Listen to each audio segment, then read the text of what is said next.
So Marcello is a PhD student in my lab working with aerophilic mites. He's going to be learning quite a bit about them this afternoon. Something that you might know or you might not know about Marcello. Marcello did his master's and graduate studies in the University of Bali.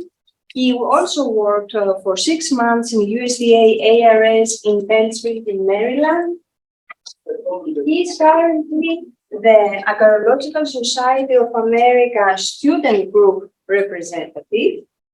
He has published already, although he's very young, 4 papers related to taxonomy of flat mites, and he's currently working in ecology and management of aerophilic mites that affect tropical and subtropical fruit and plants related to Florida.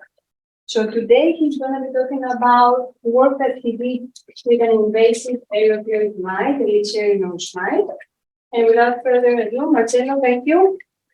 The floor is yours. Good afternoon, everybody. Thank you for being here today. I will present our first results related to the extraction of saliva, from an aerophilic mite, that is the Lychee Erinose mite. But before provide you that information, I would like to introduce you what is a mite.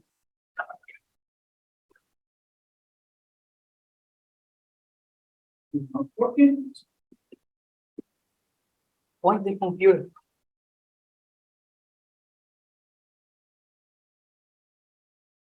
Okay. So mites are not insects; they are closer to spiders. Why? Both mites and insects are animals, and we know this. They are arthropods, but they belong to different classes.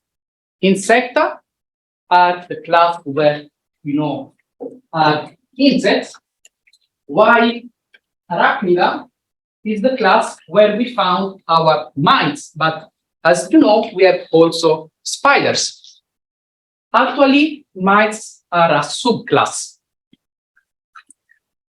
So here you can see some differences between a mite and an insect. There are several differences, but today I will not talk about this. It's not the aim of this presentation. But however, you can see how a typical insect presents 3 body regions. We have the head, we have the thorax, and the abdomen. And a mite, in case we have a predator mite, we have the niatosoma that brings the mouth parts, so we can consider like the head, and the idiosoma, that is the entire body. In these slides, you can see how we can have different body shapes also among the mites, and they can present different colors. But look, here we have plant-feeding mites. These mites live on plants. Then we have also some mites that live into the soil. And we have also some phoretic mites. This means that they live on animals, in this case on another mite, and they can pass their entire life or just part of their life on the animal. So, sorry. Okay, here, this is the talk. This is the focus of my talk today, is an aerophilic mite, and how you can see, aerophilic mites are characterized by a warm body, most of the aerophilic that we know. And on your left, we can see another test, it's 2-spotted spider mite, and most of the mites that we know, they have this general rounded body shape. So the major difference between an aerophilic mite and the other aerophilic mite is that it is characterized by a warped body shape. So we know more than 5,000 described aerophilic species. Most of these species are specialists. This means that they have a strict relationship with their host plants. And based on how these aerophilic mites live on their host plants, we can classify aerophilic mites into 4 different lifestyles. Now, given the huge number of described species, 5,000, today I will show you aerophilic mites, some examples of aerophilic mites and their lifestyle that have an economic importance and are relevant to Florida. So let's see all the lifestyle. The first lifestyle is the free-living, also low vagrant aerophilic mites. Why? Because these mites just live on the plant surface, so it can be the leaves, can be the stem, can be the fruit. And their feeding activity induces the formation of this necrotic area, this brown area, that you can see indicated by these 2 arrows. And we have 2 major examples in Florida.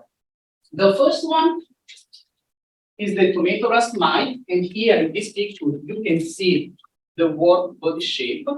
The tomato rust mite that feeds on tomato plants, but not only, it feeds on several old plant species that belong to the family Solanaceae. And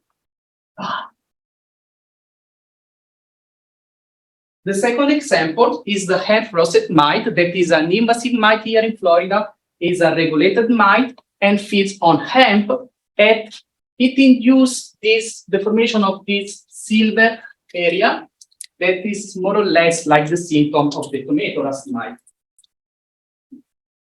What is doing this? Okay. The second lifestyle is represented by the refuge-seeking aerophilic mites. These mites live between the node and internode of the host plants. And when they feed, they use the development of what we call witch's broom or rosetti. These are abnormal growth node and internode. So this node and internode, they don't develop normally. And we have several examples here in Florida. The first one is the Bermuda grass mite. You can see in the slide the picture of the symptom. This one is a typical witch's broom. The second example is the rose rosette mite. Is a vector of a virus, the rose rosette disease. Is still not present in South Florida. It's present only in North Florida, and it feeds on roses. And you can see again the same symptoms. And the last example is a new aerophilic species that we will describe. It's present on Podocarpus, that is an ornamental plant.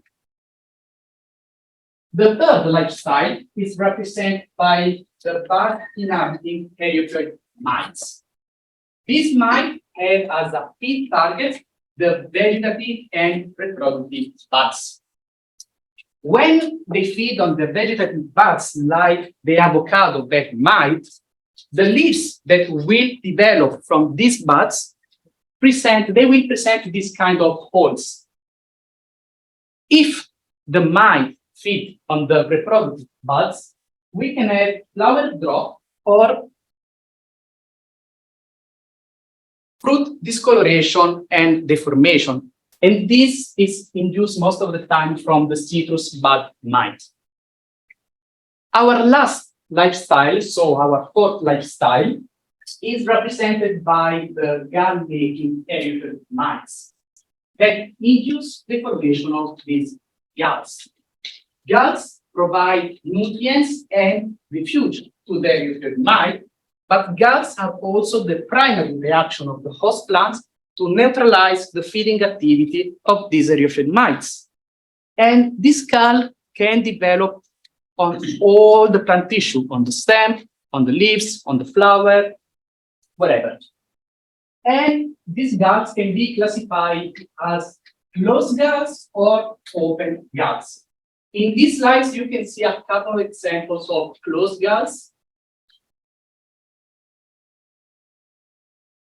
And then we have open galls. A type of open gall is the Erinium singular or Erinia, plural.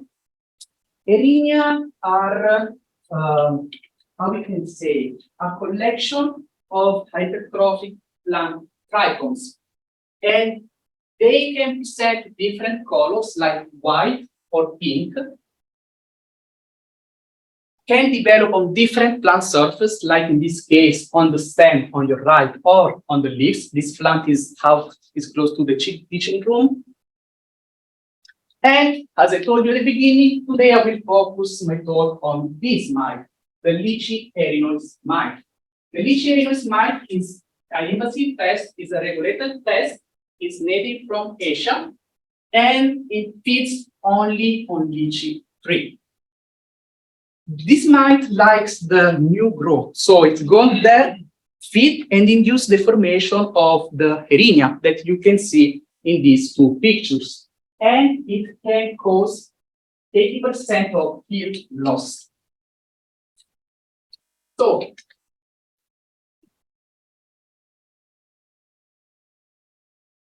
I just show you a larger variation of the symptoms. And we have a question. Why do we observe this variation in symptom development among different Eriophyte species? We don't know. So, we hypothesize, we have an hypothesis. Our hypothesis is that the saliva that is released when these Eriophyte mites feed is responsible for inducing the development of these symptoms.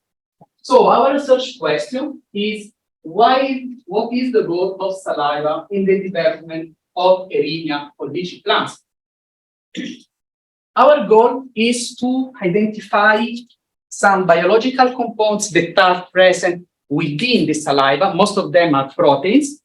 And then we need to link their biological, so we link these biological components with their biological functions. In order to reach our goal, we are following several objectives. The first is the identification of an appropriate medium that can induce the saliva production in this case, in the Lychee Erinose mite. Then we will extract this saliva from the oil, and we will characterize this saliva. After the characterization, we can link the biological components with our biological functions. So today I will only show you results related to this first objective. So De Lidlo and Manfreda, which are two Italian researchers, already published in 2004 an article related to the collection and extraction. I have a problem with this word today, extraction of the saliva, thank you, from 11 Eriophyte mites. And they tested one immersion oil, that is the oil that we use for microscopy, 4 vegetable oils, and Vaseline on 11 different Eriophyte species. Why they use the oil? The idea is that the oil can stimulate the neurotransmitters that these Eriophyte might have, and thus these Eriophytes start to produce saliva. What they obtain? They obtain that just one species out of 11 give them saliva. So I will go through the protocol. We have our tested oil. We get our Eriophyte mites. We work on the system, and then we obtain saliva that you can see in the circle. It's a drop. So I will go through all these steps. Let's start with the first. So we wanted to explore more opportunity to find some media that give us enough saliva. Enough saliva. So we tested 26 vegetable oil, 11 immersion oil, Vaseline, and as control, we did not immerse any Lychee Erinose mite in oil. Then, second step. Here you can see the setup of our experiment. This one is the frontal view of the slide. Here we have the lateral view of our slides.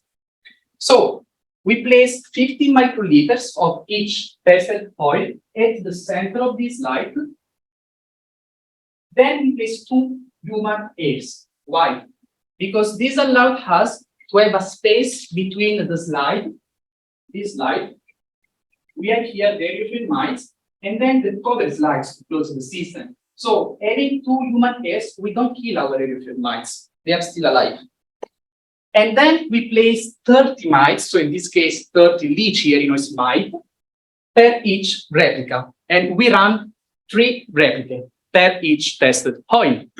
Now, until we go to the third step, we check that all our mites that we transferred previously were still alive. Is doing this why? Okay. Our third step is that we transfer these slides on the slide warmer at 25 degrees Celsius. Why this temperature? Because this temperature allows us to have a suitable oil viscosity, and we don't kill the mites. So, and we score the saliva production and the mortality of the aerophile mite during 4 different times: 30, 60, 90, and 120 minutes. So, in this diagram, you can see the average proportion of Lychee Erinose mite secreting saliva.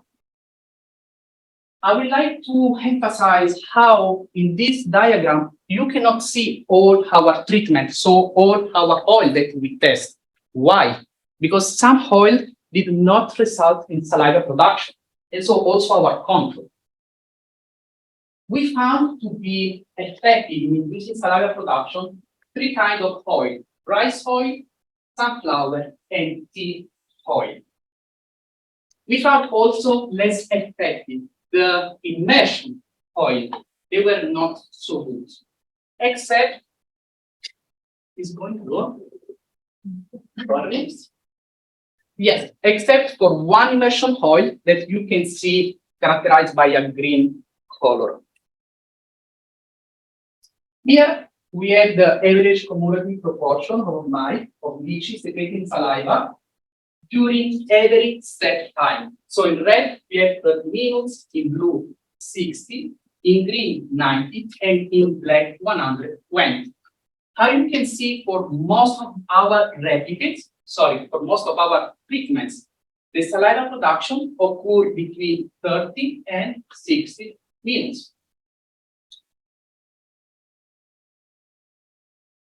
Okay. In this diagram, we have the average proportion of dead mites. In red, we have the oil that causes 100% of mortality, kill all our mites. And you can see that some bars are characterized by an asterisk. And please, I would like to draw on your attention on this oil, sunflower oil. That was a good candidate and caused less mortality.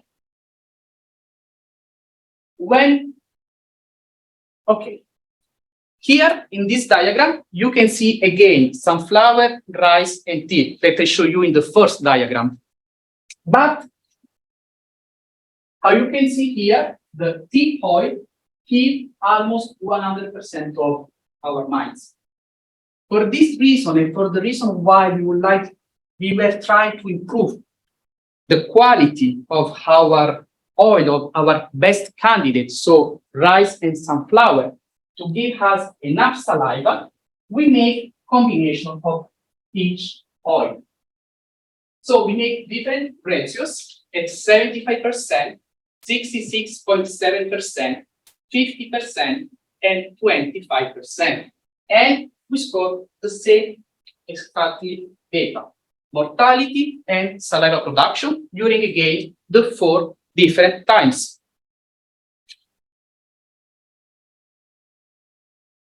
Here we have the average proportion of Lychee secreting saliva in all our combination, and you can see how still the sunflower oil, so 100% our pure sunflower oil, is the best candidate compared with all the other treatments.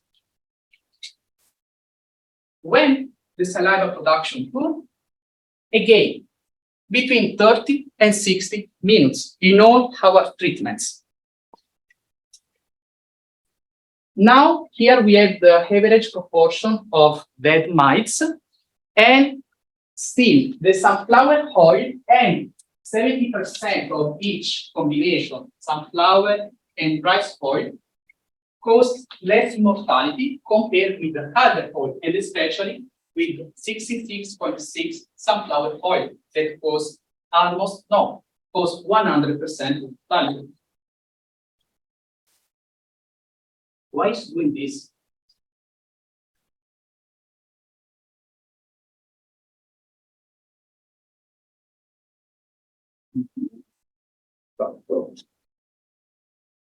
Okay. In this diagram, we have the mortality, the average cumulative proportion of dead mice. So the mortality in all our combination. And sorry for these different colors, but you can see again how these occur between 90 and 120 minutes. So we wanted also investigate some physical properties of our media, and we start to study the viscosity. And what we found, what we observed that middle height viscosity induce higher saliva production in the Lychee Erinose mite.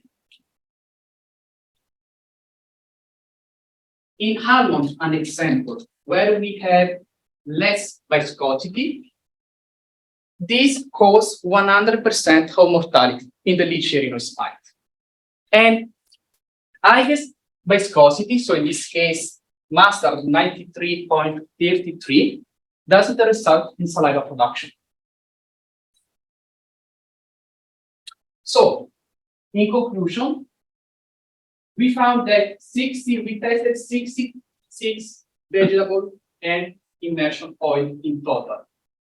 And only 22 give us enough saliva, give us saliva production.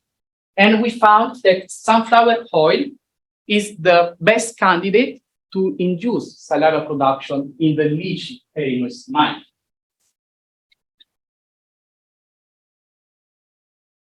We also saw that the combination of our two best candidates, so rice and sunflower, did not result in enough saliva production. And here, the saliva production occurred between 30 and 60 minutes in most of our treatments.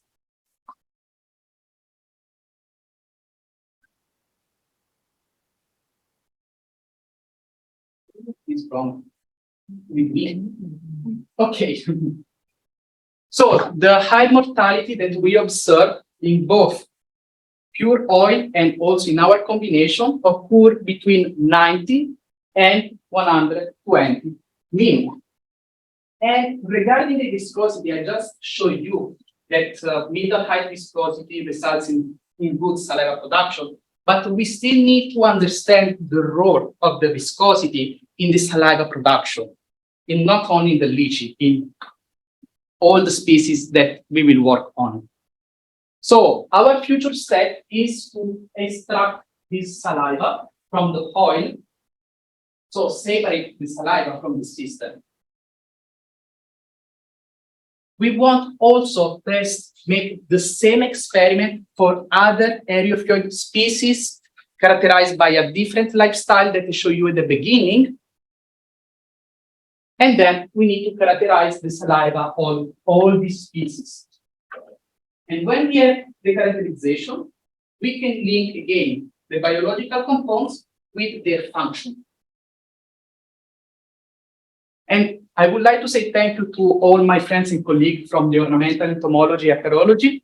I would like to say thank you to my supervisor for supporting me every day in my research and giving me this lesson. And thank you everybody for being here again.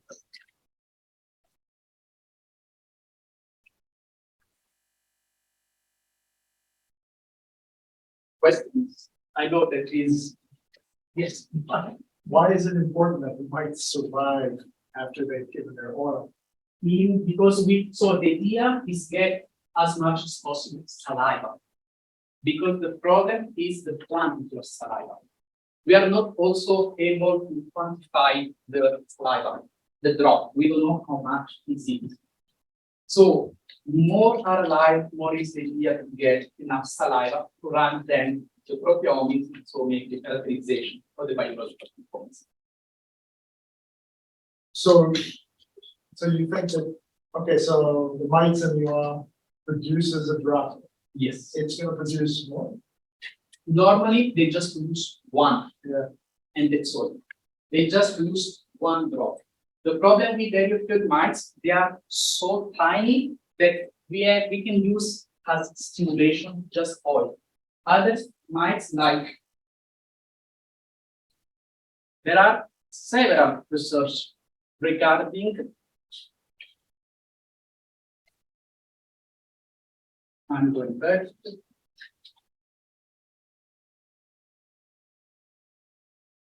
There are several research related to this mite, the two-spotted spider mite. Why? Because they give artificial dye, so the mite go pierce and then they can work on the saliva.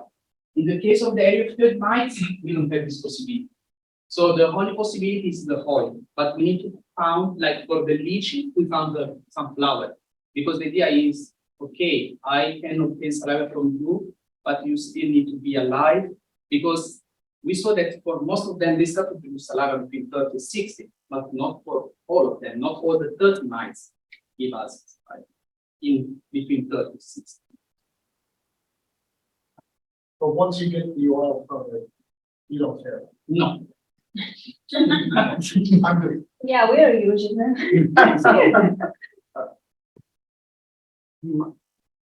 Yes. Yeah, good presentation. And can we not isolate extract the saliva from the leaf extract or something like that? Good question. But the problem is, when the saliva is injected into the plant, how you know, firstly, you should have pure saliva to characterize. But the point is the saliva inducing the symptom? So if you take the saliva from the plant and then you go and you characterize the saliva, how you can be sure that is this one to induce the symptom? Because it's already inside the system. No, like you were telling you will do. Yes, this is true. But the point is, how much saliva this might they put into the cell. And there is another problem.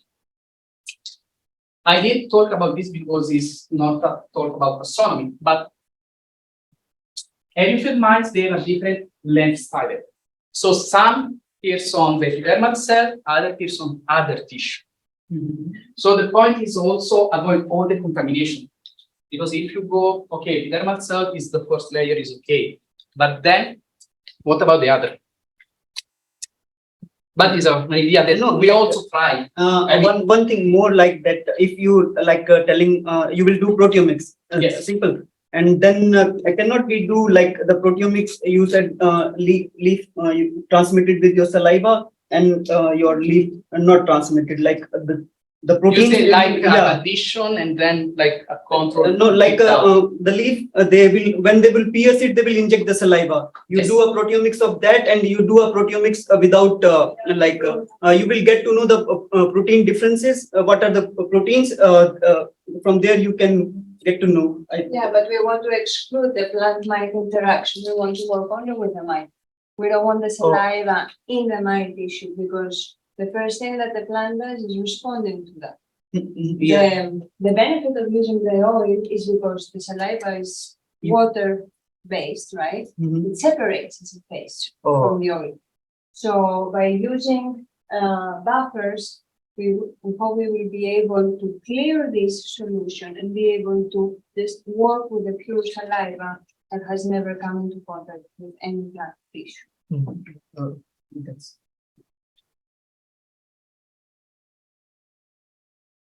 Yes. Yeah, I like about picture. It's not mine. Is there like a possible, you see like the oil kill mice virus, the potential control The oil. the oil you use? So you say as control? Yeah, it is in production, you spray the oil, if that's possible, like on the plants. Oh, spray the oil on the plants and see. Because in your work, they So kill the mice. problem to spray oil isn't here. But in the case with the bat mice, so they live inside, they are not exposed. Okay. So also if we try to spray the oil, we cannot get our target. Another is the goal, if they induce goal. Yes. I'm just wondering, like, think about we have a limiter, rule not limiter in Scratch. They also produce the goal. Yes, Yes. There's similarity. yes, and we are looking deep. There are publications related to protein taken from nematode that induce gas at the root level. And what we want to do, I mean, how we can lead this biological component, this protein, when we found them with that function. We can make just some hypotheses. So the idea is, see, okay, this protein is present in this gall, in the Lychee mite, that is a gall name. Then we can compare this protein with what we have in the scientific literature related to the nematodes. Could be that can be the same, but these might are specialists, so we found on specific plants. But the problem, and what they found also for some caterpillars where they extract saliva, is that the same insect species on two different host plants have a different saliva composition. So in this case, we don't have problem with some species because they are just like the Lychee mite, just on Lychee plant. So, but with nematode, it's more or less the same system as insect. So we need to be careful about this because we can have the same protein, but on different host plants, we need to be careful to take this protein because they are specialists.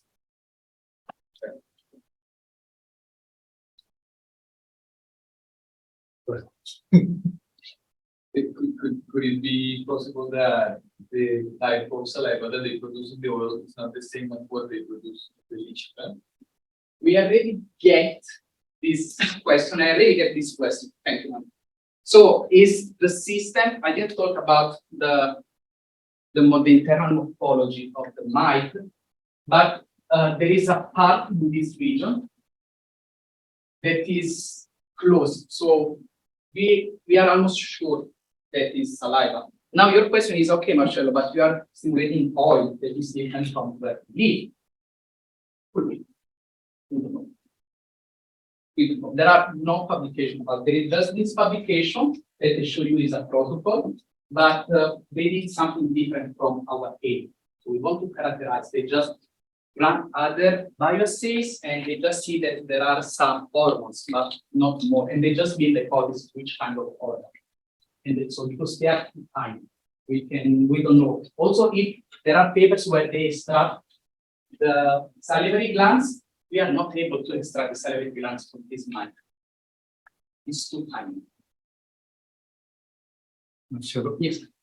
have you seen any information on other arthropods that also induce galls, for example, cecidomide, Yes. midges that are Yeah. easier to work with? They started, like the first publication about galls and about saliva is in 1965.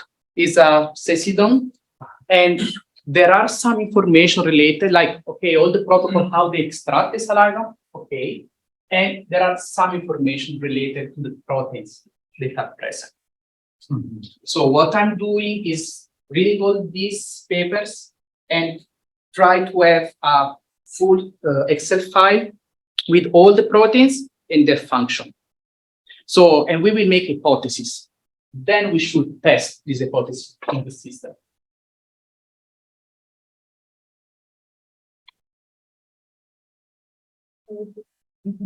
In relation to your question regarding applying oils to the mites for the management, in general, these mites have a very cryptic lifestyle. They are very small, difficult to detect. Normally, when people look for them, they look for the symptoms.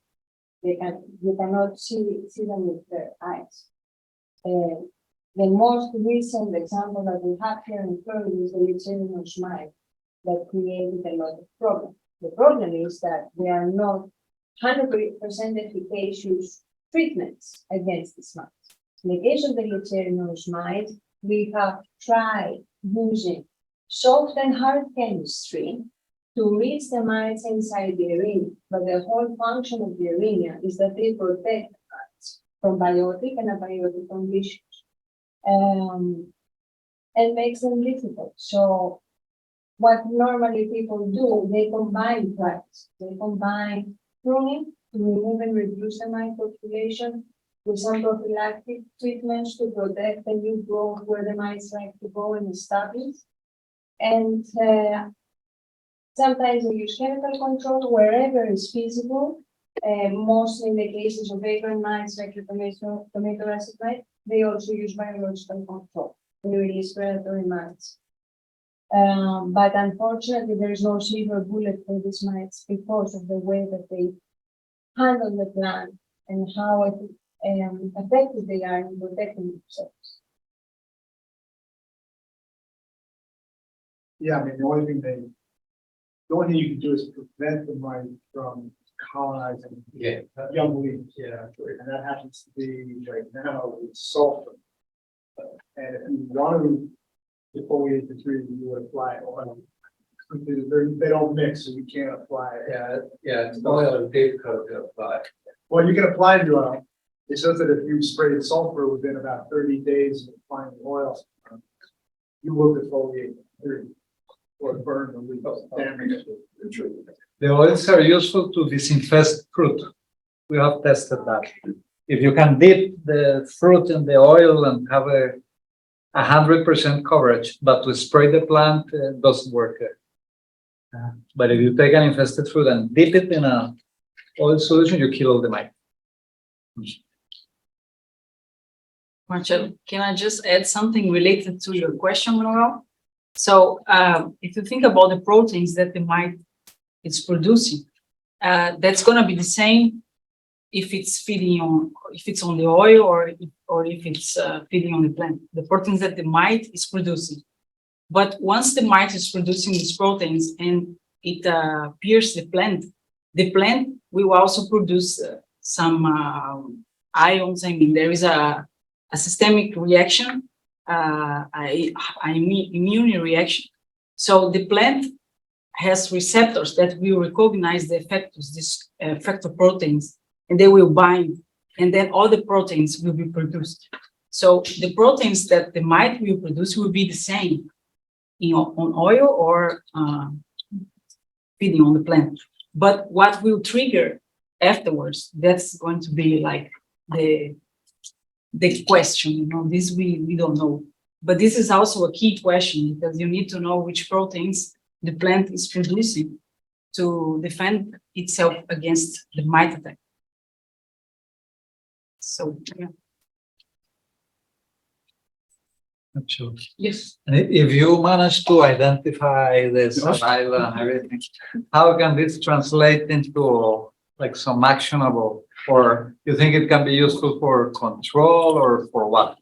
I was thinking a lot about this. So one idea that is not his idea is work on the plant resistance. So like develop plant that can be resistant to some proteins. I know that the breeding is like, it's a very long process. So this should be the first step.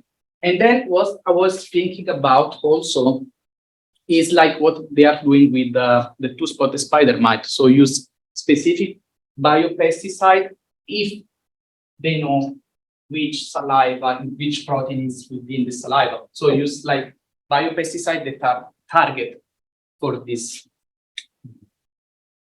And there is also another step that I forgot, Manu, related to your question. So, and also your question. So, as I show you at the beginning, I start with you, Steve. So, your idea is a good idea, but the problem is like all the contamination that, okay, we know. But this is an hypothesis. Here, we have these symptoms, okay? We have this necrotic area, but they result from the mechanical damage of the plant. When the mite pierce, induce this. This is for this kind of lifestyle, free living. So it's also possible that we have, or we don't have saliva, or just the saliva that they use, for like the mosquito, that they just pierce, release some saliva in order to help them to penetrate inside. And this is different from the other mites that induce. This one is a symptom, is a true symptom that we can say. But this one, there are several reactions that they bring them this chlorotic, this necrotic spots, but they are mechanical. So the point is, if we use what you say, like we can try to take this and run the proteomics, we don't know if there is the saliva. No. I am not. I know what you say, like take the leaves. We don't know. Yeah. But your idea is good. And then for it was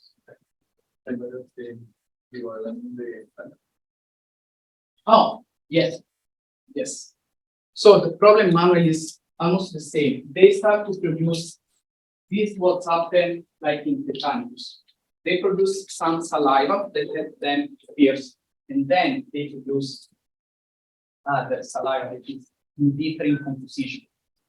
This was looked from some aphids and also for the two-spotted spider mite. So the problem is like in oil, you can try to take all this saliva and see what would happen inside the plants. Is a little bit different. Could be different. We have tried all the systems.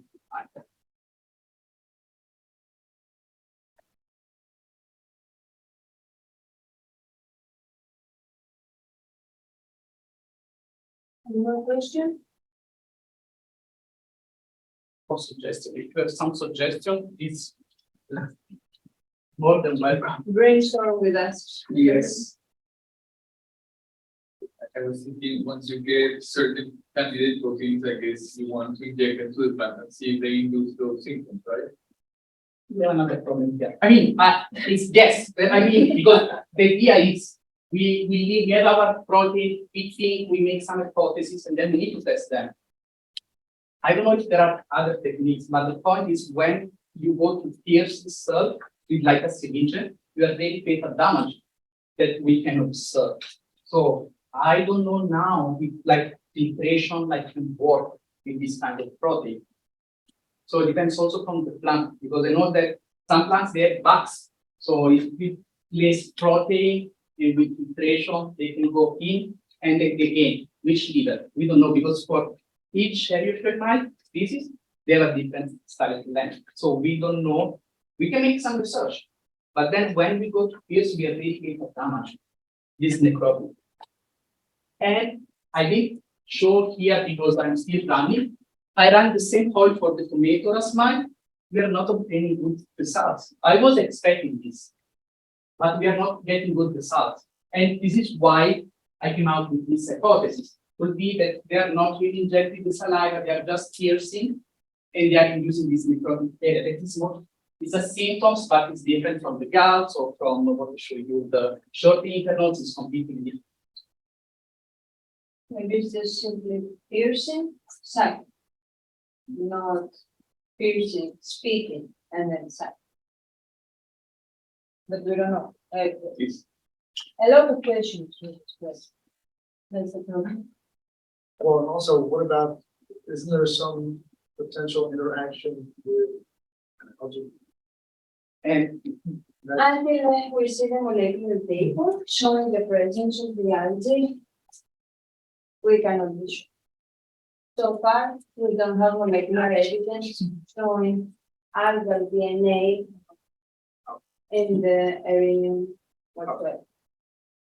It is an open question. Also, if we know the protein that I know, if we know the protein, we can also work on the virus protein system. On the water, Virus also, related virus, some species that have virus, how the virus can be inside the saliva, how they interact. We also have like, of Yes. viruses. The Phyllocops cucullus, the rose rosette mite, is one of the vectors that we know. So we like to try to see how the virus is in relation with this virus. We'll open a lot of questions. There are just this protocol that I show you, and another paper that they published to investigate some relationship with some bacteria, but also in this paper they didn't obtain enough saliva to run them proteomics. This is the problem. Our aim in this first step is to obtain enough saliva to then characterize the saliva with proteomics. Because we obtain just a little drop from each specimen, there is like nothing. You know.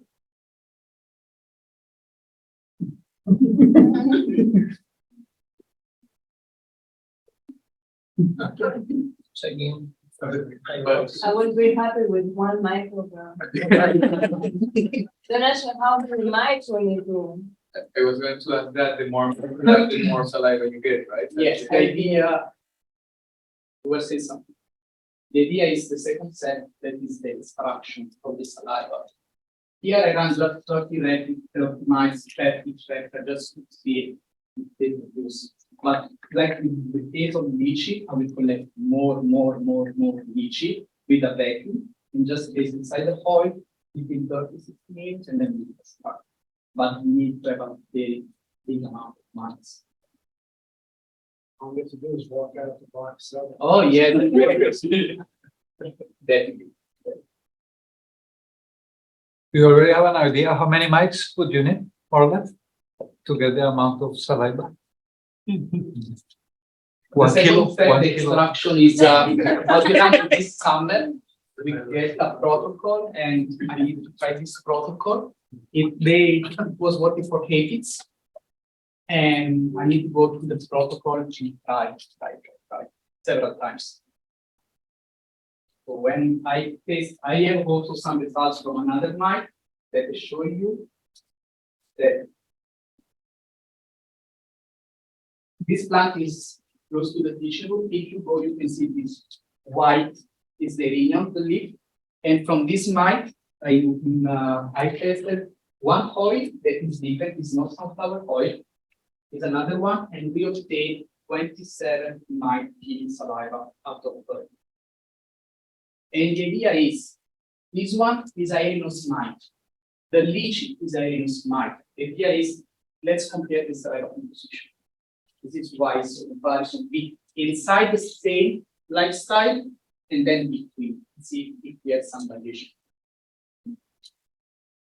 So, but the oil is not the same. I was expecting that sunflower was good also for this mite. No. So when you run oil with cane and it's very long. But if you have some idea, then please just molecular, more than well, you know. Thank you, Marcello.